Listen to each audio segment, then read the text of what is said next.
Tras el hallazgo del cuerpo de Ciro Castillo Rojo en el Colca después de 6 meses de búsqueda, comenzaron a tejerse una serie de interrogantes que solo las pericias forenses esclarecerían.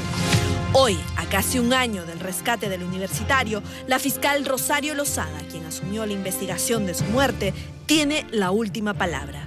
En realidad, yo les seré sincera, yo no siento presión. Y no siento presión porque creo que lo único que nosotros tenemos que hacer es lo correcto. Y nosotros no nos podemos basar en el testimonio de las personas fuera de una investigación. Este martes se cumplió el plazo para que la representante del Ministerio Público emitiera su informe. Sin embargo, aún espera información relevante que llegará a su despacho en los próximos días. La resolución debe salir de acá a 20 a 30 días. La doctora Lozada tiene que estudiar el expediente cuidadosamente. No solamente estudiar, sino la cuestión de forma. Tiene que arreglarlo, compaginarlo, las páginas, ver, son más o menos 25 expedientes y más de 7.000 folios. No es fácil, ya le digo, solamente en la cuestión formal. Ahora en la cuestión técnica, en la cuestión que tenga que resolver, tiene que ver lo que los anteriores fiscales también actuaron, ¿no? Contra lo que muchos pensaban, todas las diligencias que Lozada realizó en estos meses no están dirigidas, por ahora, hacia la elaboración de una acusación contra Rosario Ponce y otros responsables, debido a que el caso de Ciro Castillo Rojo se rige bajo el nuevo Código Procesal Penal. Y cuando existen cierto tipo de indicios reveladores del hecho existir un delito de por medio, se continuará y formalizará por investigación preparatoria. Eso se entiende que en el presente caso debería pasar a la etapa preparatoria. Es muy diferente hablar de una acusación. En este momento nosotros no vamos a indicar si A o B o C son los responsables, pero que tienen mucho que ver en este hecho, tienen mucho que ver.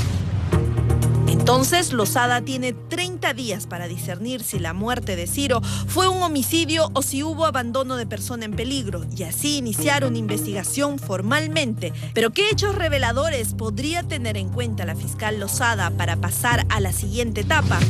Hace solo unos meses se hizo público un pequeño extracto de las conclusiones del informe forense emitido por el Ministerio Público, hecho por el antropólogo Roberto Parra. Haciendo un análisis pormenorizado, aunado a la necropsia de ley, se pueden encontrar detalles sumamente reveladores. Este documento contiene 24 páginas y en él hay gráficos, ecuaciones y números. Y estuvo en manos de la fiscal Rosario Lozada desde el 9 de diciembre del año pasado.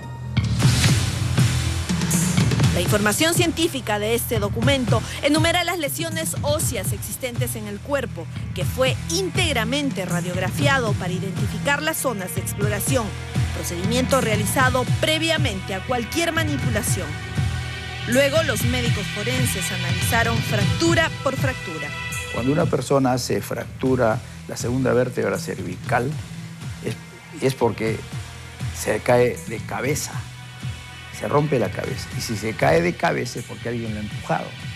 Entonces, eso más las explicaciones científicas que da de cómo fuerzas externas pueden determinar ese tipo de lesiones deben ser muy tomadas en cuenta.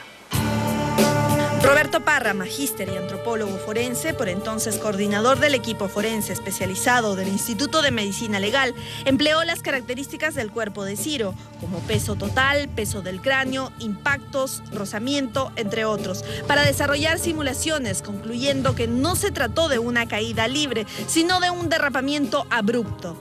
Podría suponerse que es un simple deslizamiento, pero en la página 20 se refiere a las fuerzas externas suficientes para generar las lesiones halladas en el lado derecho del cráneo y la segunda vértebra cervical, a alturas menores de los 4 metros. Siempre se dijo de que había una altura de 1000 metros, 700, luego 400 y a la final quedamos en 4,5 metros. La pregunta que siempre nos hemos hecho nosotros de ese día de la necropsia es que toda la dentadura de Ciro Castillo estaba intacta, no tiene ni un solo diente que haya sido fracturado. Otro aspecto que Parra consideraría para su hipótesis de una fuerza externa como causante de la caída de Ciro es la apariencia de su ropa al momento de su recuperación. El lado derecho advierte un nivel de abrasión, es decir, desgaste, lo que traería a tierra la tesis de la caída libre. Él sufrió un accidente en la montaña y eso fue, creo que, terrible. Pues fue muy terrible, ¿no? Al final se cayó. Se cayó. Ciro no tuvo fracturas en otras regiones del cuerpo, como tórax y piernas. La ausencia de este tipo de lesiones refuerza la tesis de la fuerza externa y que la trayectoria de su caída no superó los 4 metros como promedio. Si esto fuera cierto, entonces, ¿cómo es que Ciro descendió más de 500 metros desde la cima para caer en el último tramo? ¿Dónde se inició la caída? ¿De qué parte? Si es un cerro inaccesible. Dice que se cayó de 4 metros y medio. Por lo menos que me indique de dónde empezó la caída. Hay una nariz que está yendo hacia la canaleta, como una curva, justamente en ese sitio ahí, en media pared, una roca blanca. Donde está la roca blanca, exactamente ese es el lugar donde está el cadáver. Un dato misterioso en el lugar del rescate de Ciro es el hallazgo de un guante, un encendedor y una gorra de lana que supuestamente le pertenecían. Estos 3 objetos fueron encontrados por la policía a 50 metros del cuerpo, pero no por debajo de él, como podría pensarse a consecuencia de la caída, sino por encima. Han señalado de que esto ya se trataría solo de una caída y no de un homicidio. Entonces se han ido ensayando una serie de estrategias, de estratagemas, de coartadas, si lo quieren tomar así, para explicar pues la actitud de la gente.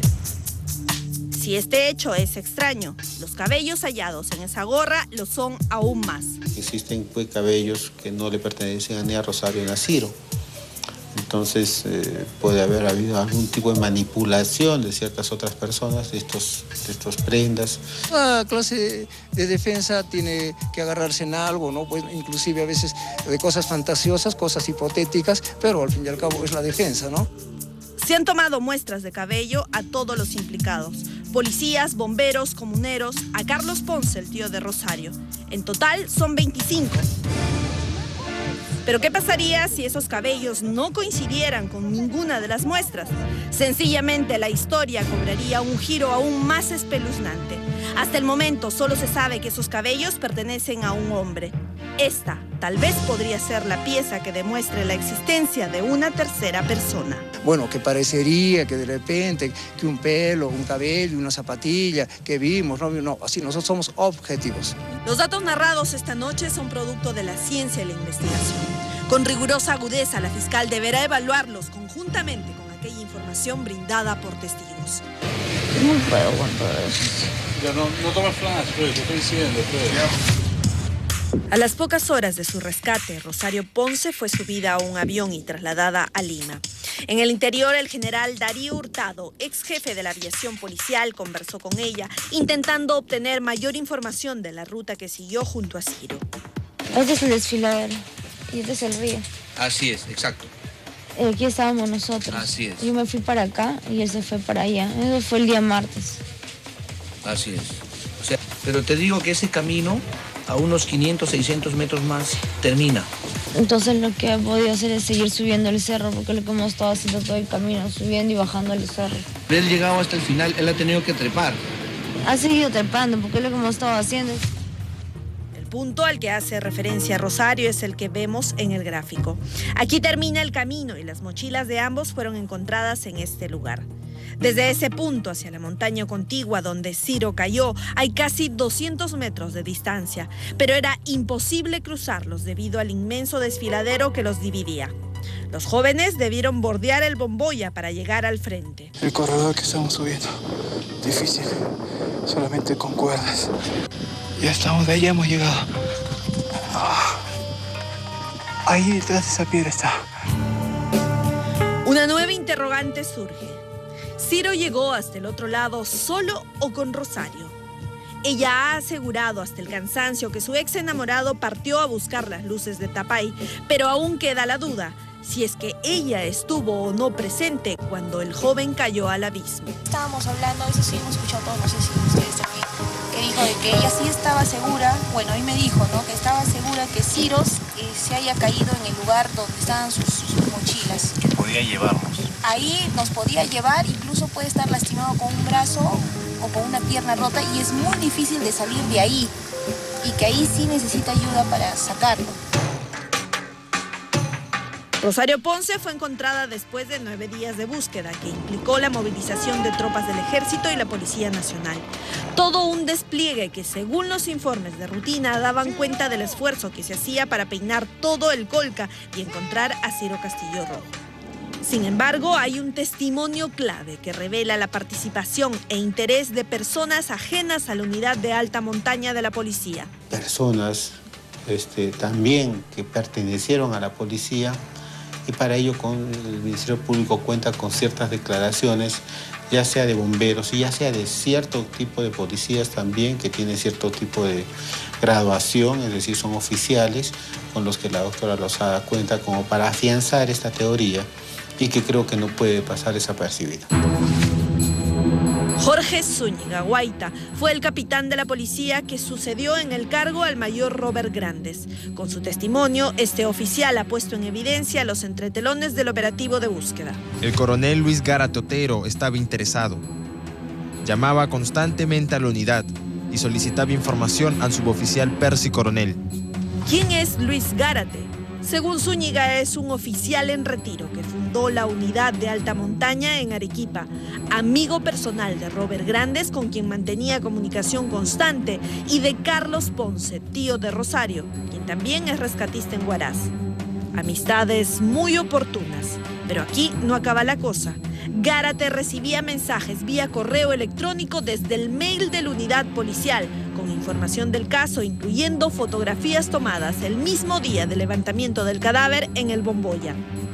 También me llamó la atención que yo, siendo jefe de la unidad, el señor Gárate no intentara conversar conmigo y solo llamara al suboficial. Cuando Día D inició la investigación de este caso, tuvimos información del DNI de Ciro. Todo le íbamos a entregar al mayor Grandes, ¿no? Claro, pero el mayor Grandes nos dijo, mejor guarden ustedes sus documentos y déjenme solamente su libreta electoral. Y nosotros le dejamos la libreta electoral al mayor Grandes. Hasta ese momento era un misterio el paradero del documento de identidad. Como ahora hay mayor información y se sabe que usted tiene el DNI supuestamente de Ciro. ¿Yo tengo el DNI de Ciro? Eso es lo que ha dicho la familia de Rosario, los papás de Rosario. No sé, voy a leer lo que dice. No, yo qué voy a leer, no.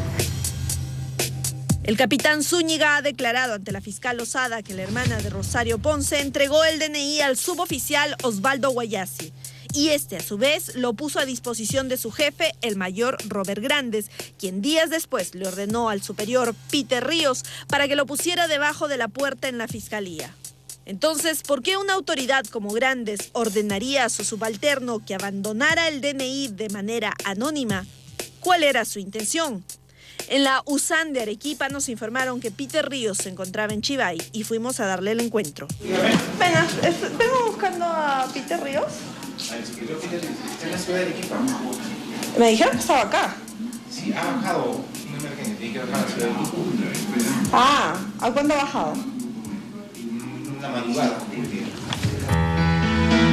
No es la primera vez que el nombre de Peter Ríos suena a lo largo de esta investigación. Efraín Matos, amigo de Rosario, quien a través de llamadas pidió ayuda a la unidad de alta montaña de Arequipa desde Lima, señaló que fue este suboficial quien le dijo que mantuviera reserva del caso, que no diga nada a nadie. Todas esas cosas nos hacen pensar que acá se ha encubierto algo, se está encubriendo la realidad, el escenario del crimen desde mi punto de vista, y se está encubriendo a personas. En el Círculo de Relaciones Amicales se ha mencionado a Carlos Ponce. Tanto el suboficial Vargas como el técnico Jerónimo Bardales han confirmado la participación del tío de Rosario, quien luego se separó del grupo y buscó por la parte baja del río, 2 días hasta que apareció su sobrina. Pero en ese momento también, curiosamente, desaparece del escenario y no se sabe nada más. Creo incluso hasta meses después. Se ha dicho puede que esta persona habría contactado a generales, helicópteros. Si hay algo que ha demostrado la pérdida y muerte de Ciro Castillo Rojo es que no existe una legislación que norme casos de personas desaparecidas. La defensa de Ciro Castillo prepara un proyecto de ley que espera cubre ese vacío en base a la triste experiencia de la familia Castillo Rojo García Caballero. Lo hemos encontrado, lo hemos llorado, lo hemos enterrado. Este mes de octubre vamos a celebrar su aniversario como todos los años en el Templo de las Nazarenas. Y bueno, estamos pasando este luto muy triste, especialmente mi esposa, ¿no? Y los amigos.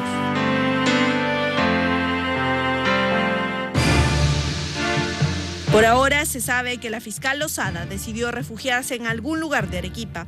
Elaborará su resolución con los múltiples elementos que tiene en sus manos. No será una decisión fácil, pero muchos confían que su capacidad y probidad